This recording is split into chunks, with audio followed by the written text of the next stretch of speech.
नमस्ते। आप सब सुधी श्रोताओं को आज के इस वीडियो में हम शामिल करना चाहते हैं एक परामर्श में, विचार में, विनिमय में। क्या इस संसार को बनाने वाला कोई है? पूरा विश्व जिसको मानता है, ऐसा विषय हम लेना चाह रहे हैं कि इस संसार का बनाने का कोई कारण होना चाहिए और उस कारण में कोई ऐसी सत्ता, शक्ति होनी चाहिए जिसको हम कह सकें कि हाँ, ये व्यवस्थापक है। एक प्रश्न और भी है कि बिना व्यवस्थापक के कोई व्यवस्था हो नहीं सकती, ऐसा माना जाता है। तो पूरी दुनिया इस बात को तो स्वीकार कर सकती है कि हाँ, ये है, संसार है। इस पर अपना विवेक के अकॉर्डिंग, विवेक के अनुसार कुछ लोग कहेंगे ईश्वर नहीं है, कुछ कहेंगे ईश्वर है, कुछ कहेंगे विज्ञान में ऐसा लिखा है। परंतु एक खास बात और भी है कि यदि इस संसार को बनाने वाला कोई है तो उसमें ज्ञान होना जरूरी है। वो ज्ञान पूर्वक इस संसार की रचना करे, ऐसा तो मानना पड़ेगा। बिना ज्ञान के इतना सुंदर व्यवस्था, फूलों में, पत्तों में, कतरन देखिए, रंग, सारा संसार कितना सुंदर। ये तो इस विषय पर हम आज के इस वीडियो में आपके साथ कैसे विचार को समझें कि ईश्वर है। तो 2-3 बातें वीडियो से पहले हम आपके साथ साझा कर रहे हैं कि बिना व्यवस्थापक के कोई व्यवस्था नहीं होती। ये तो किया ही हमने। और एक और अच्छा एक वाक्य है कि जिसके होने से जो होता है, उसके ना होने से यदि वो नहीं होता तो वह उसका है। इसको मैं एक बार फिर दोहराता हूं। जिसके होने से जो होता है, जिसके होने से जो होता है, उसके ना होने से यदि वो नहीं होता तो वह उसका है। इसका उदाहरण हम कई बार देते हैं कि जैसे कोई पंखा है, उस पंखे को हम पूछते हैं पंखा किसका है, कोई बोलेंगे लोहे का है, कोई कहेंगे किसी मालिक का है, कोई कहेंगे कि व्यक्ति का है, कोई कहेंगे कमरे का है या घर का है, विद्यालय का है, सरकार का है, समाज का। ऐसे ऐसे बहुत उसके उत्तर दे देंगे, बहुत सारे। लेकिन जब हमने ध्यानपूर्वक देखा तो इस पंखे में जो मुख्य चीज है वो बिजली है। यदि बिजली नहीं है तो पंखा क्या है? लोहा है खाली। तो इसी तरह से इस संसार में कोई है। इस विषय पर सैकड़ों, हजारों सालों से बहुत सारी चीजें चलती आ रही हैं। लेकिन एक बहुत अच्छे संत हुए हैं कई सैकड़ों साल पहले, एक महर्षि स्वामी दयानंद सरस्वती महाराज। उन्होंने हमें इस पर पूर्ण पुरुषार्थ करके एक पुस्तक दी है जिसका नाम है सत्यार्थ प्रकाश। और उसका प्रथम जो चैप्टर है, पहला जो अध्याय है, उसका नाम समुल्लास है। प्रथम समुल्लास, उसमें 100 नाम उसके दिए, ईश्वर के 100 नाम। चलो देखते हैं वो 100 नाम क्या है। अच्छा, इस वीडियो का हमारा जो उद्देश्य ये है कि एक तो खुद का ज्ञान शुद्ध होगा, स्मृति वीडियो में पड़ी रहेगी, आप लोगों के विचार आएंगे और हम अपने ज्ञान को शुद्ध कर पाएंगे। और इस समय का उपयोग जो है हमारा ज्ञान शुद्ध होने में होगा, स्वाध्याय भी होगा और प्रेषण भी होगा। और आपके द्वारा दिए गए जो हमारे लिए उपयोगी जो कोई नियम होंगे, सिद्धांत होंगे, आपकी जो सलाहें होंगी, वो हमें काम आएंगी। आओ विचार करते हैं। ईश्वर के कितने नाम हो सकते हैं, इस विषय पर तो महर्षि स्वामी दयानंद सरस्वती महाराज कहते हैं कि अनेकों नाम हो सकते हैं। और उनका मुख्य नाम क्या बताते हैं? केवल ओम। और उसमें भी ये बताते हैं कि ओ का मतलब है कि सृष्टि का उत्पन्न करने वाला। ऊ का अर्थ बताते हैं कि पालन करने वाला। और अंत में म ऐसा बोलते हैं, म, उसका अर्थ बताते हैं समेटने वाला, प्रलय करने वाला। और वो मुख्य नाम बताते हैं। जैसे किसी व्यक्ति के अनेक नाम होते हैं, एक व्यक्ति का नाम पुत्र है, उसी का नाम पति है, उसी का नाम बेटा है, उसी का नाम फिर आगे चल के चाचा है, भतीजा है, ताऊ है, लेकिन उसका मुख्य नाम जो है प्रचलन में वो है। इसी तरह से ईश्वर के अनेक नाम हो सकते हैं, ऐसा बताते हैं महर्षि दयानंद सरस्वती, लेकिन उसका मुख्य नाम एक ओम बताते हैं। फिर भी उसमें से छांट करके 100 नामों का वो यहाँ पर वर्णन करते हैं। देखते हैं 100 नाम कौन कौन से हैं। आइए थोड़ा शामिल होते हैं, आप लोग भी विचार करेंगे इस पर। कहते हैं कि इस सारे जो सत्यार्थ प्रकाश नाम की जो पुस्तक है, इस पुस्तक में जितने भी समोल्लास हैं उसमें मैं संक्षिप्त थोड़ा थोड़ा कोशिश कर रहा हूँ कि कभी कभी जब भी समय लगता है तो मैं उस पर विचार करके आपके साथ साझा कर रहा हूँ इस स्वाध्याय को। इसमें लिखा है कि यद्यपि मेरा ये अधिकार नहीं है कि मैं आप लोगों को कुछ उपदेशात्मक कहूँ, मगर लगेगा कि आपको उपदेश है, ऐसा ना समझें कृपया आप, क्योंकि विद्या प्राप्त करने के 4 तरीके होते हैं। पहला तरीका होता है श्रवण, सुनना।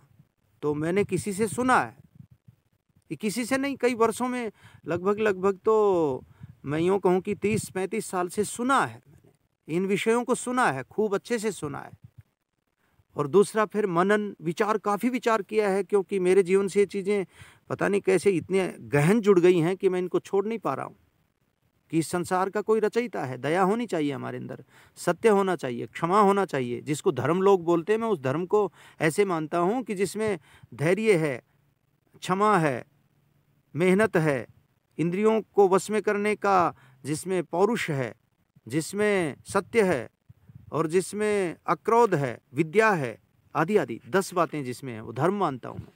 तो मैंने ये विचार किया कि आपके साथ साझा करूँगा। तो विद्या 4 प्रकार से आती है, सुनने से आती है, मनन से आती है, दूसरा निधिध्यासन से आती है, तर्क वितर्क करने से। लेकिन ध्यानपूर्वक, ऐसा नहीं हमेशा तर्क वितर्क, जो बहुत जरूरी है उसी विषय पर उसी समय ज्ञानपूर्वक और शुद्ध बुद्धि होकर के तर्क करना।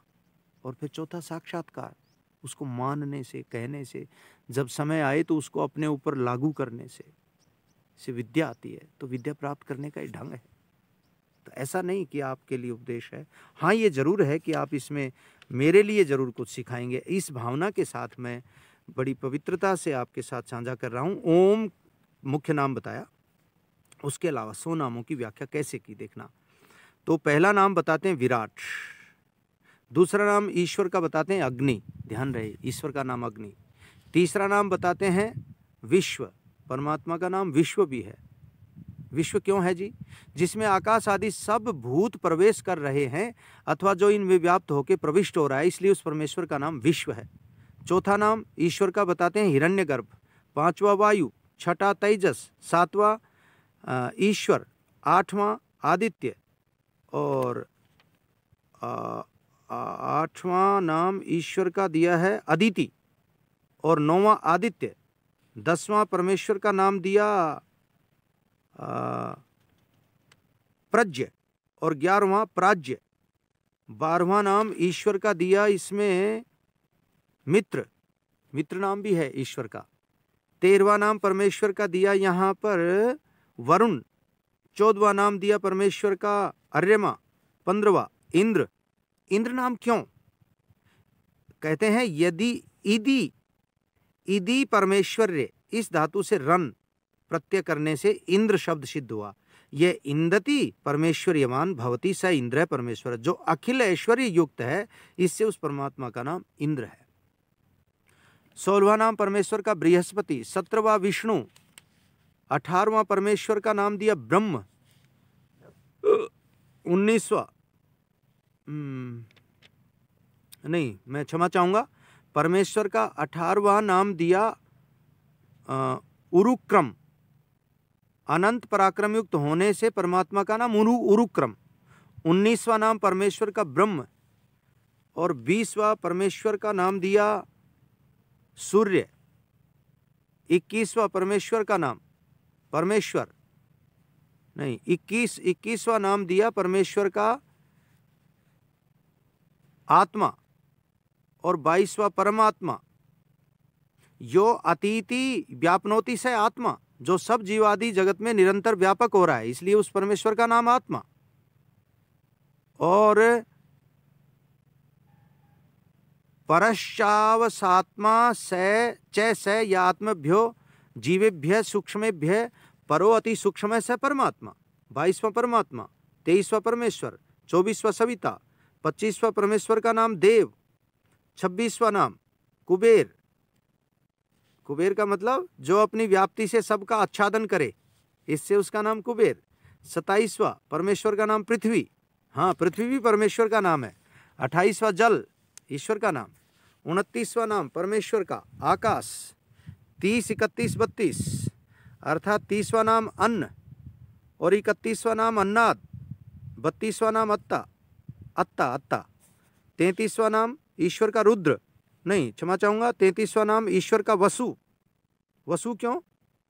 वसंती भूतानि यस्मिन यस्मिन अन्न अथवा यह सर्वेषु वसति स वसुरीश्वर है, जिसमें सब आकाश आदि भूत वसते हैं और जो सब जगत में वास कर रहा है, इसलिए उस ईश्वर का नाम दिया वसु। 34वां नाम दिया रुद्र। रुद्र क्यों? जो दुष्ट कर्म करने हारों को रुलाता है, इसलिए उसका नाम रुद्र, रुद्रदेव। और फिर 35वां नाम ईश्वर का नारायण। भ्रांति निकलनी चाहिए, बहुत सारे लोगों को भ्रांति, बोले नारायण नारायण करते हैं तो नारायण ईश्वर का नाम है ना। वहाँ हम भगवान से मैं बहुत सद्बुद्धि मांगूंगा और उन लोगों से भी प्रार्थना करूंगा जो बहुत उग्र होते हैं और बस उनको समाजों में बांट लेते हैं। ये सोचते हैं हमारे अलावा कोई कुछ जानता ही नहीं। यहाँ भ्रांति हो जाती है हमारी। तो क्या लिखा है यहाँ पर? नारायण ईश्वर का नाम। कई बार बहुत सज्जन लोग कई बार गाते हैं, भजमन नारायण नारायण नारायण, गाते हैं नारायण नारायण नारायण, भजमन नारायण नारायण नारायण, ऐसा। तो जल और जीवों का नाम नारा है। वे अयन अर्थात निवास स्थान है जिसका इसलिए सब जीवों में व्यापक परमात्मा का नाम नारायण। और 36वां परमात्मा का नाम क्या? चंद्र। हाँ, 37वां मंगल, 38वां बुध, 39वां शुक्र, 40वां शनैश्चर। ये जो शनि लोग करते हैं उसका नाम शनैश्चर। इस धातु से शनैस, कौन सी धातु से? चर गति भक्षणयो, इस धातु से शनैस अव्यय उपपद होने से शनैश्चर शब्द सिद्ध हुआ।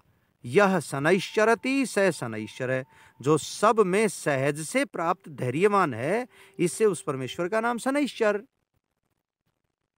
उसके बाद 41वां नाम परमेश्वर का राहु। राहु क्यों? जो एकांत स्वरूप, जिसके स्वरूप में दूसरा पदार्थ संयुक्त नहीं, जो दुष्टों को छोड़ने और अन्यों को छुड़ाने हारा है, इससे उस परमेश्वर का नाम राहु। देखिए राहु कितना अच्छा नाम है। लोग डर जाते हैं, राहु चढ़ गया। बड़ी भ्रांति है। राहु ना चढ़ते हैं ना उतरते हैं भाई, क्या किया जाए बताओ। राहु तो कितना सुंदर नाम है। देखिए, जो दुष्टों को छोड़ने और अन्य को छुड़ाने हारा है, इसलिए परमेश्वर का नाम राहु। 42वां नाम केतु। अब ये केतु भी इसी तरह से है क्या? जो सब जगत का निवास स्थान, सब रोगों से रहित और मुमुक्षुओं को मुक्ति समय में सब रोगों से छुड़ाता है, इसलिए उसका नाम केतु। 43वां नाम परमेश्वर का यज्ञ। ओहो, कितना सुंदर नाम है, यज्ञ। और परमेश्वर का 44वां नाम होता। होता मतलब क्या?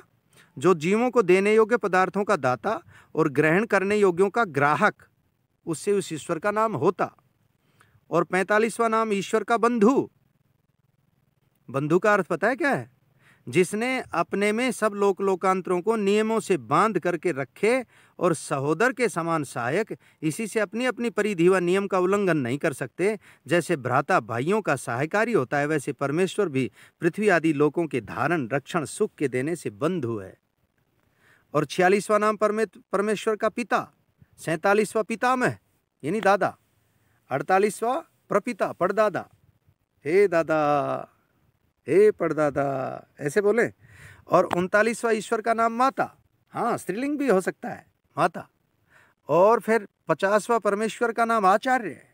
धन्य है वो लोग जो अपने आप को आचार्यत्व पर काबिल महसूस करते हैं, योग्य महसूस करते हैं, काबिल। इसलिए आचार्य ईश्वर का नाम। 51वां नाम गुरु। ये जो शिक्षक में और गुरु में अंतर बहुत है, इन दोनों शब्दों को देखिए आप। बीच में वीडियो ज़्यादा बड़ी हो जाएगी, संक्षिप्त ही ठीक है। तो 50वां आचार्य, 51वां गुरु, 52वां परमेश्वर का नाम क्या? अज। अर्थात जो जन्म नहीं लेता। और 53वां नाम ब्रह्मा, हाँ ब्रह्मा। और 54, 55, 56, 54वां सत्य, 55वां ज्ञान, 56वां अनंत। सत्य नाम ईश्वर का है, ज्ञान नाम ईश्वर का है, अनंत नाम ईश्वर का है। और फिर 57वां नाम ईश्वर का क्या हो सकता है? 57वां दिया आनंद। 57वां ईश्वर का नाम आनंद है। 58वां नाम नहीं, मैं चाहूंगा 57वां नाम परमेश्वर का अनादि, क्षमा चाहूंगा, अनादि। 58वां नाम आनंद। 59वां नाम परमेश्वर का सत। और 60, 61वां नाम क्या है? 60वां है चित्त, 61वां है सच्चिदानंद स्वरूप। और फिर चित्त किस लिए? जो चेतन स्वरूप सब जीवों को चिताने और सत्य असत्य का जनाने हारा है, इसलिए उसका नाम चित्त।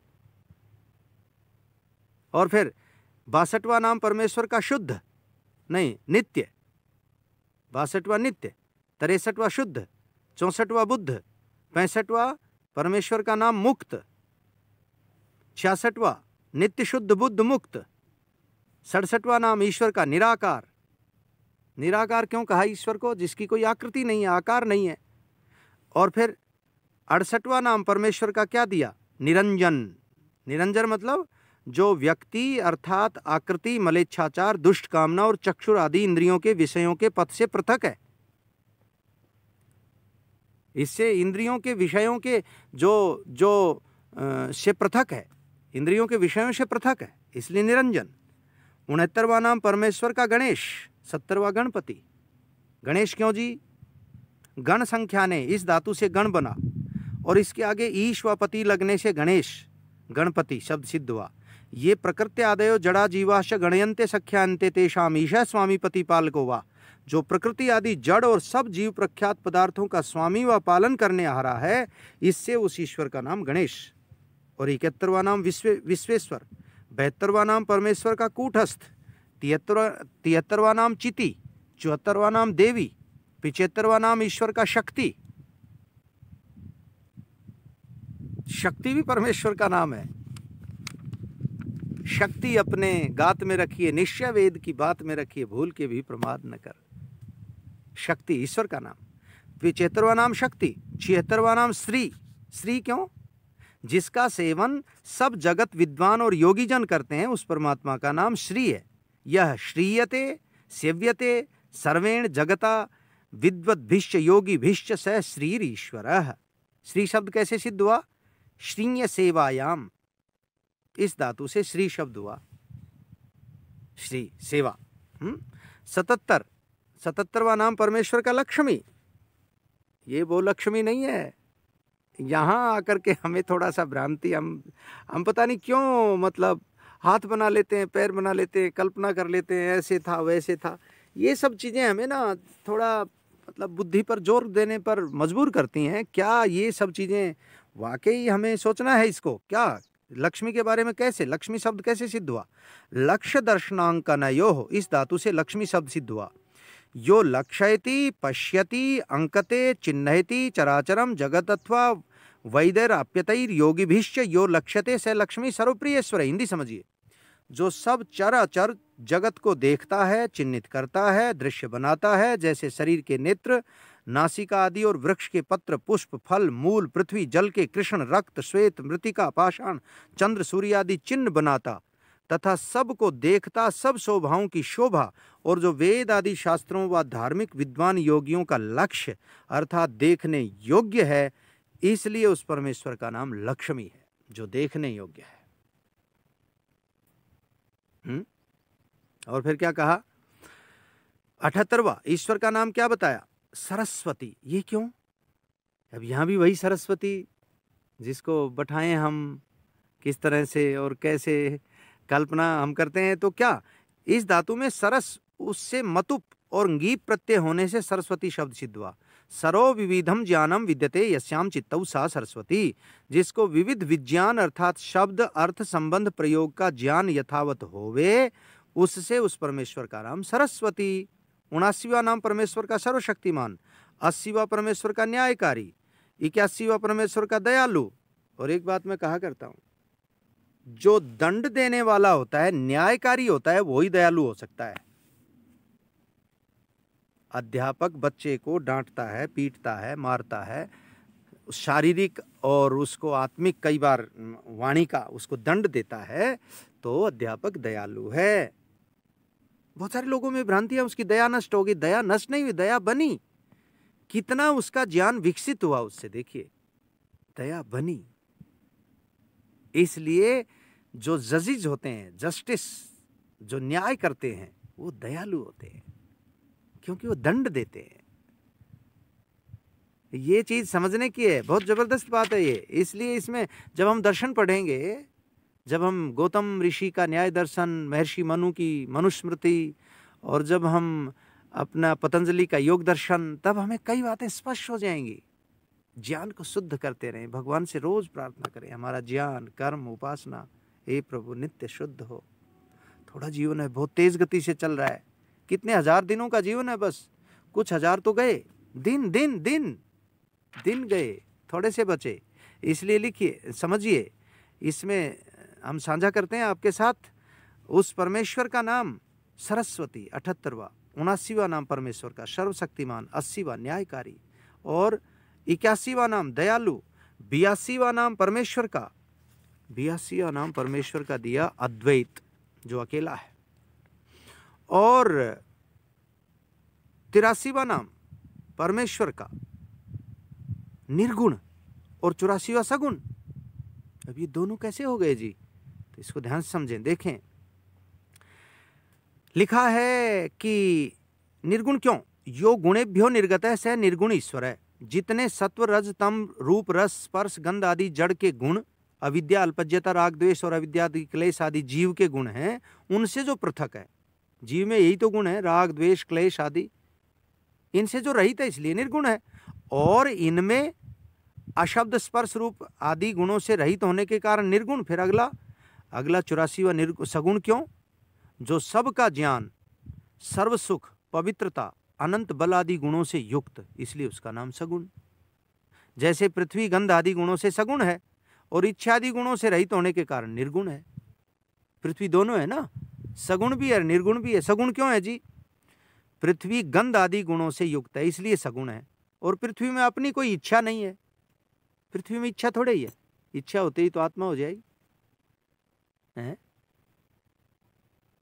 इसका भी न्याय सूत्र में देखो ना, आप दिया है आत्मा के सुख दुख इच्छा, अभी इसी समोल्लास में होगा शायद, मैं निश्चित तो नहीं कह पा रहा, लेकिन ये इसमें इच्छा यदि हो गई तो फिर वो तो अच्छे से समझने की बात है कि सगुण और इच्छा आदि गुणों से रहित होने पर निर्गुण, वैसे ही जगत और जीव के गुणों से पृथक होने से परमेश्वर निर्गुण, और सर्वज्ञ आदि गुणों से रहित होने से सगुण। अर्थात ऐसा कोई भी पदार्थ नहीं जो सगुणता और निर्गुणता से पृथक हो। जैसे चेतन के गुणों से पृथक होने से जड़ पदार्थ निर्गुण, जो जड़ पदार्थ हैं पृथ्वी आदि, इनमें चेतन गुण थोड़े ही है। चेतन के तो सुख दुख इच्छा आदि बताए हैं, और अपने गुणों से सहित होने पर सगुण। जैसे जड़ के गुणों से पृथक होने से जीव निर्गुण, और इच्छा आदि गुणों से होने से सगुण हो गया जीव। ऐसे ही परमेश्वर को भी समझना चाहिए। तो 83 और 84वें में दिया सगुण और निर्गुण, निर्गुण और सगुण। 85वां नाम परमेश्वर का अंतर्यामी। अंतर्यामी का मतलब जो सब प्राणी और अप्राणी रूप जगत के भीतर व्यापक होकर सबका नियम करता है, इसलिए उस परमेश्वर का नाम अंतर्यामी। 86वां परमेश्वर का नाम दिया धर्मराज। 87वां परमेश्वर का नाम यम। हाँ, यम मानी मृत्यु, यम मानी आचार्य, यम मानी ईश्वर, और यहाँ पर यम एक और भी है, योग का एक अंग भाग। यम के 4 अर्थ हो गए। यम मानी आचार्य, यम मानी मृत्यु, यम मानी ईश्वर, यम मानी योग का एक भाग। यम नियम आसन प्राणायाम प्रत्याहार धारणा ध्यान समाधि आदि हो गए ना। तो 88वां ईश्वर का नाम दिया मनु। हाँ, मनु भी है, मननशील होने से मनु। और 90वां परमेश्वर का नाम पुरुष। हाँ जी, परमेश्वर का नाम पुरुष भी है। और 91 परमेश्वर का नाम विश्वंभर। 92 परमेश्वर का नाम काल, जिसको हम बोलते हैं काल। अनादि है काल, अनादि है, दिशाएं अनादि हैं, काल अनादि है, अनादि काल। और 93 परमेश्वर का नाम शेष, 94 परमेश्वर का नाम आप्त। आप्त, आप्त किसे कहे? जो सत्य उपदेशक सकल विद्यायुक्त सब धर्मात्माओं को प्राप्त होता है और धर्मात्माओं से प्राप्त होने योग्य छल कपट आदि से रहित है, इसलिए उस परमेश्वर का नाम आप्त है। 95 परमेश्वर का नाम शंकर, जो कल्याण अर्थात सुख का करने वाला है, इसलिए उस ईश्वर का नाम शंकर। बहुत सारे लोगों के ये भी एक क्या बताऊं, मुझे कहते समय थोड़ा मन में आता तो है, परंतु कहना इसलिए ठीक है कि अज्ञान तो अज्ञान ही है।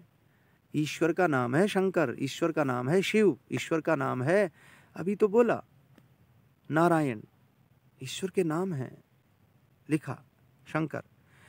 और फिर 96 परमेश्वर का नाम महादेव, 97 परमेश्वर का नाम प्रिय, 98 परमेश्वर का नाम स्वयंभू, शंभो ऐसे बोलते हैं, शंभो से मतलब स्वयंभू, शंभो शंभो शंभो, उसका वो थोड़ा विशुद्ध रूप है, वो स्वयंभू नाम है। और फिर है 99वां सूत्र कवि, कवि भी ईश्वर का नाम। और अंतिम 100वां नाम परमेश्वर का शिव। तो इस तरह से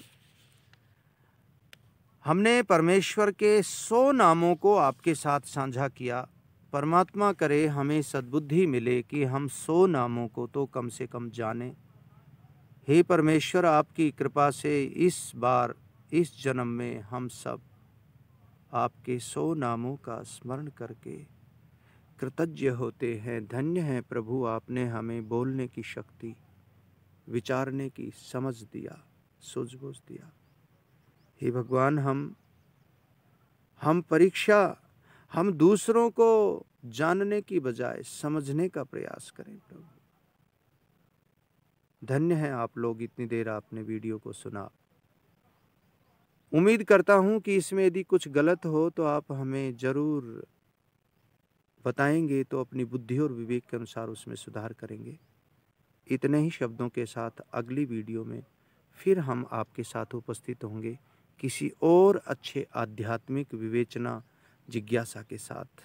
धन्यवाद, आपको प्रणाम, नमस्ते।